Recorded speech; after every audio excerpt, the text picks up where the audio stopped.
Okay, hello. So this is my tutorial on making the Pythagorean theorem model. So what you're going to need, this is part one. This is going to be separated into, I think, about 3 parts. And so this first section is just going to be on making the frame. So we've got our base, and we've got 2 sets of border pieces. So we have one set that goes around each of these sides, and we have another set to stack on top.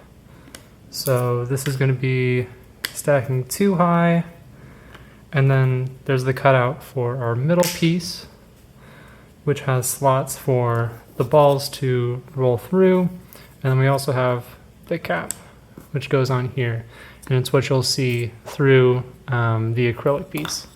So hopefully the camera doesn't slide too much, and we'll get this going.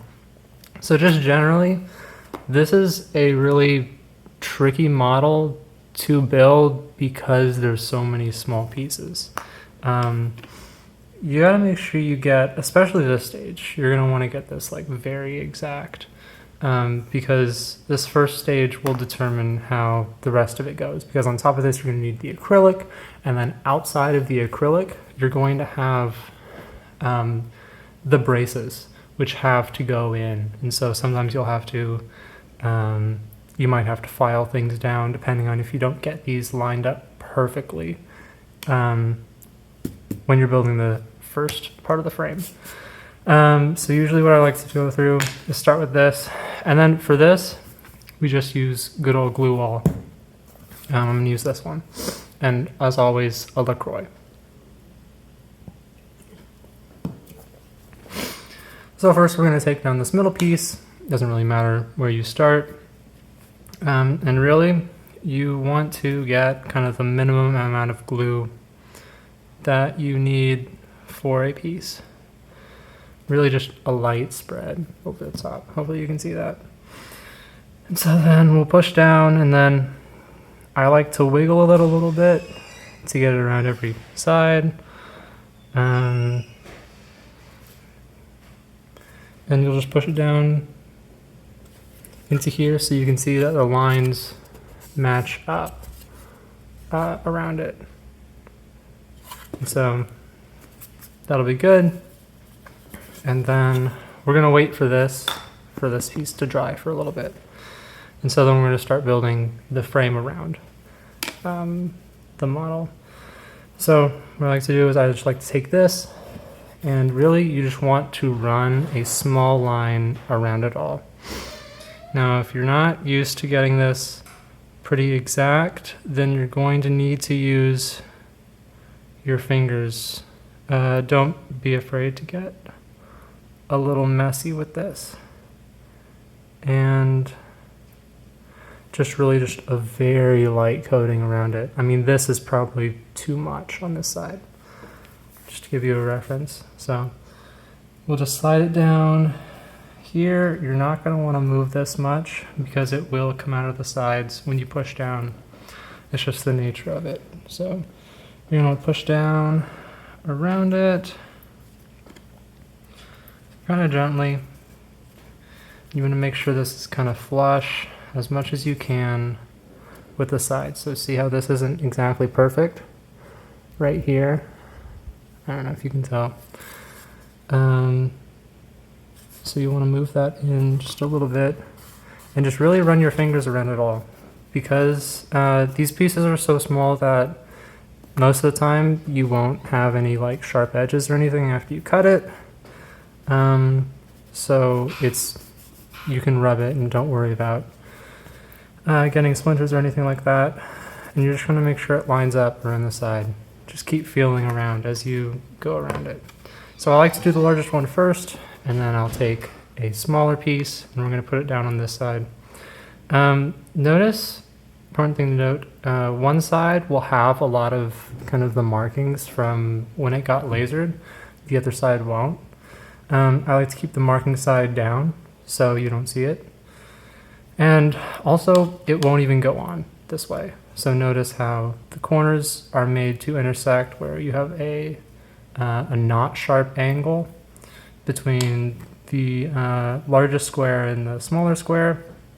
And you have a much sharper angle with the smallest square and the second smallest square.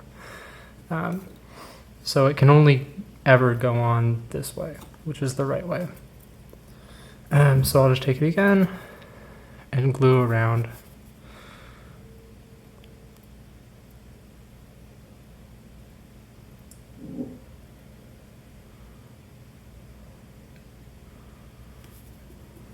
Yeah, this section is probably the amount of glue you really need.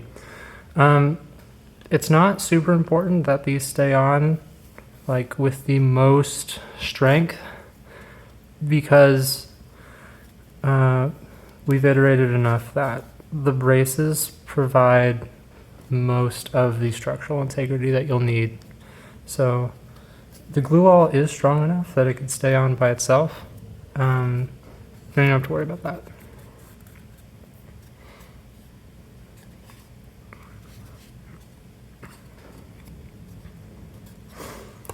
So you'll just feel around.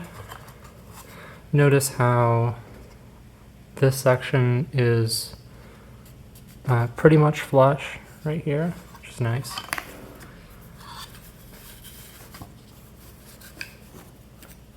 And then we'll finish up the first layer of edges.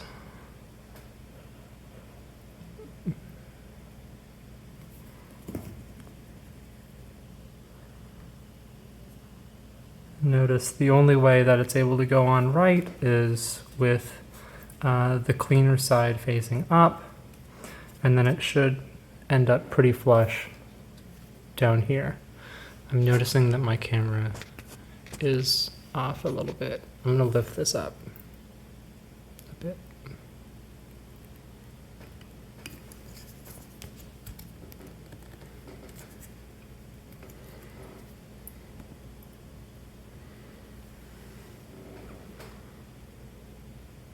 Okay, maybe that's better. Okay, and so notice sometimes you'll get pieces of glue on the outsides. Just wipe it away with your finger. You can just rub it between your hands. The glue will stop being glue after you do that. But please, it's much better to get the glue on your hands than on the model in places where it doesn't need to be, especially on the insides here. So I got kind of lucky there's no glue coming out of the insides.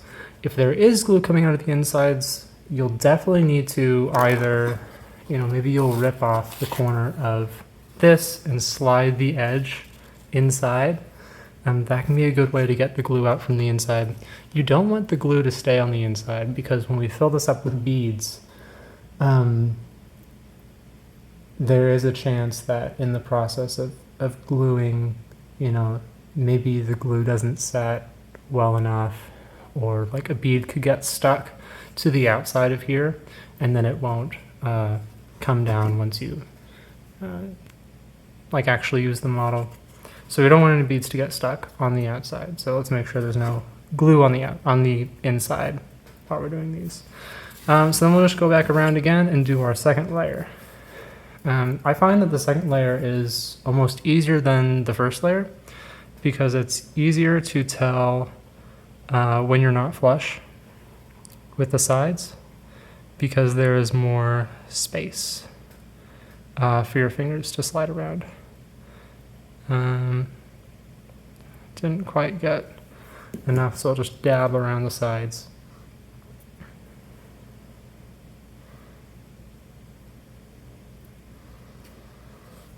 And then you'll just push around. This is honestly just a good model to build if you want to get good at gluing things. Yeah.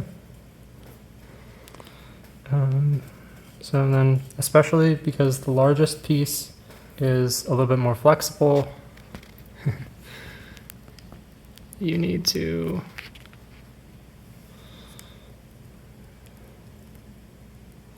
stay up.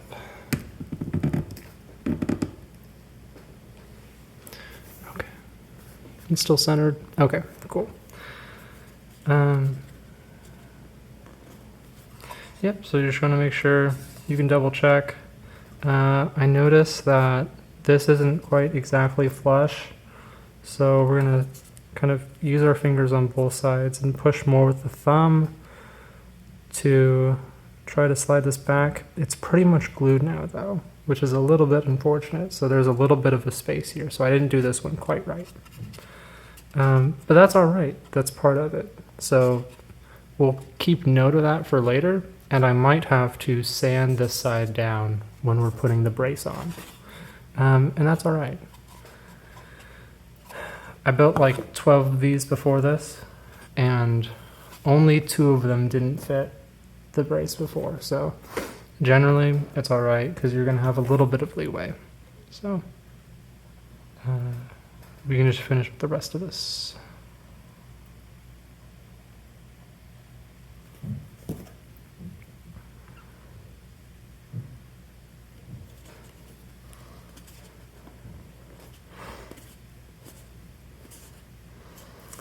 And just keep moving your hands around it. So you'll notice if there's any glue coming out of the sides, so just wipe away with your fingers. There's no glue on the inside. Take a visual look. And you can check on the sides. And this one looks pretty good.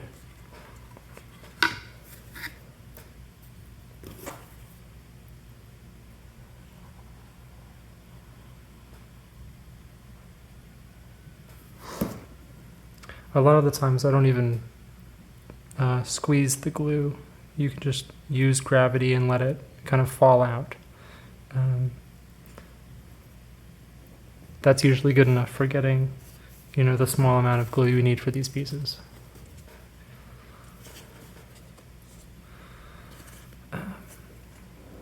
Usually the last one slots in pretty well. A concern you might have is that, you know, if these moved a little bit, then it could be weird trying to get these angled correctly. But really, it's all right if there's a little bit of space. See, there's a little bit of space in between the corners of these two. And that's all right. The balls are going to be larger than that. So there's not a chance that, you know, with even a little bit of a gap, nothing's going to fall out or anything. And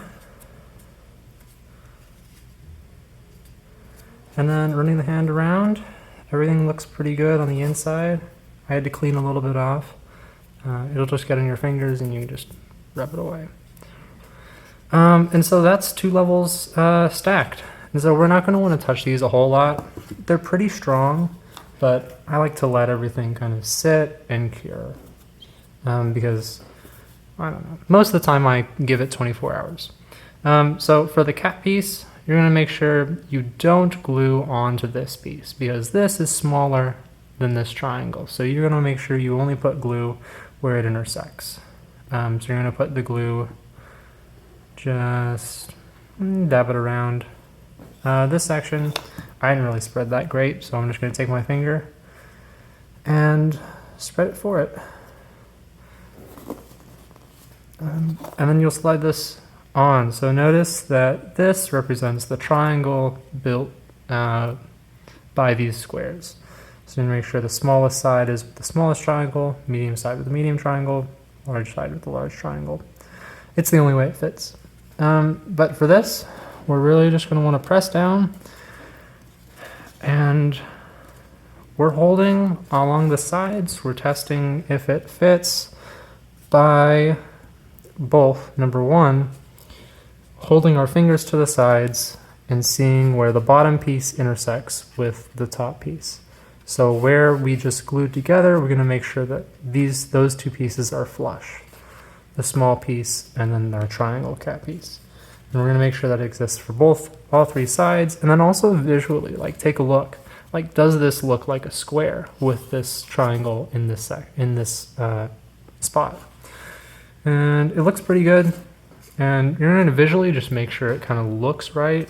Humans are generally pretty good at telling when things are off by a little bit.